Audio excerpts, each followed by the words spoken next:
Hello friends, welcome back to my channel. ಇವತ್ತಿನ ಅಡುಗೆ simple ಆಗಿ ಆಂಧ್ರ ಸ್ಟೈಲ್ ಪಾಲಕ್ ಪಪ್ಪು ಯಾವ ಥರ ಮಾಡೋದು ಅಂತ ತೋರಿಸ್ತೀನಿ ಬನ್ನಿ. ಅದಕ್ಕೆ ಬೇಕಾಗಿರೋ ಐಟಮ್ಸು 1 ಕಪ್ಪು ತೊಗರಿಬೇಳೆ ತೊಗೊಂಡಿದ್ದೀನಿ, 1 ಕಟ್ಟು ಪಾಲಕ್ ಸೊಪ್ಪು, 2 ನೀಟಾಗಿ ತೊಳೆದ್ಬಿಟ್ಟು ಹಾಕೊಬೇಕು.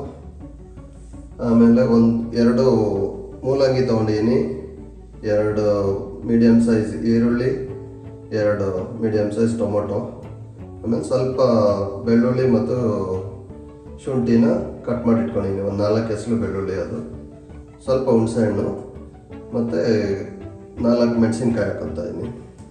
ಆಮೇಲೆ ಒಗ್ಗರಣೆಗೆ ಬೇಕಾಗಿರೋ ಸಾಸಿವೆ, ಜೀರಿಗೆ, 2 ಕೆಂಪು ಮೆಣಸಿನ್ಕಾಯಿ ಮತ್ತು ಕರ್ಬೇವಿನ ಸೊಪ್ಪು.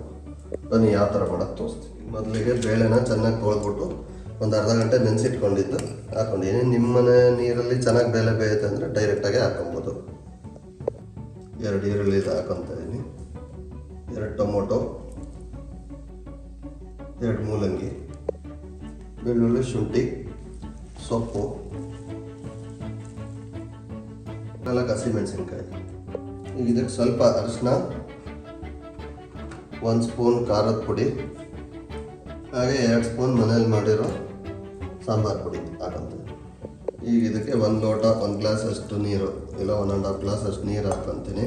ಉಪ್ಪು ಬೇಕಾದ್ರೆ ನೀವು ಇವಾಗಲೇ ಹಾಕೊಬೋದು, ಬಟ್ ಬೇಳೆ ಬೇಯಲ್ಲ ಅನ್ನೋ ಕಾರಣಕ್ಕಾಗಿ ನಾನು ಆಮೇಲೆ ಹಾಕ್ತೇನೆ. ಈಗ ಇದನ್ನು ಮುಚ್ಚಿಬಿಟ್ಟು ಒಲೆ ಮೇಲೆ ಇಟ್ಬಿಟ್ಟು 5 to 6 ವಿಸಲ್ಸ್ ಹಾಕೊಳ್ಳೋಣ. ಇವಾಗ ಈ ಥರ ಆಗಿದೆ. ಇದನ್ನು ನೀಟಾಗಿ ಸ್ಮ್ಯಾಶ್ ಮಾಡ್ಕೊಳ್ಳೋಣ. ಫಸ್ಟು 2 ಚಮಚ ಉಪ್ಪು ಹಾಕೊತಾ ಇದ್ದೀನಿ, ಹುಣಸೆಹಣ್ಣು ರಸ, ಇನ್ನು 1 ಗ್ಲಾಸ್ ನೀರು.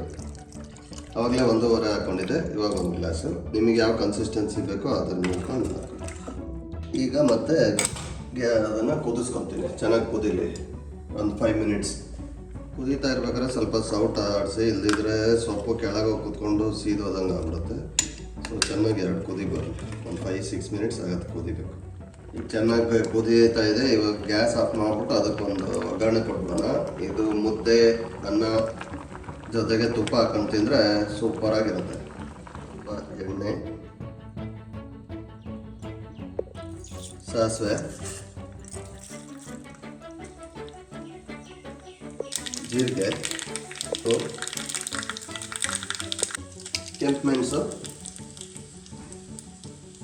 ಮತ್ತು ಕರಿಬೇವು. ಸಾಂಬಾರ್ಗೆ ಹಾಕಿದ್ರೆ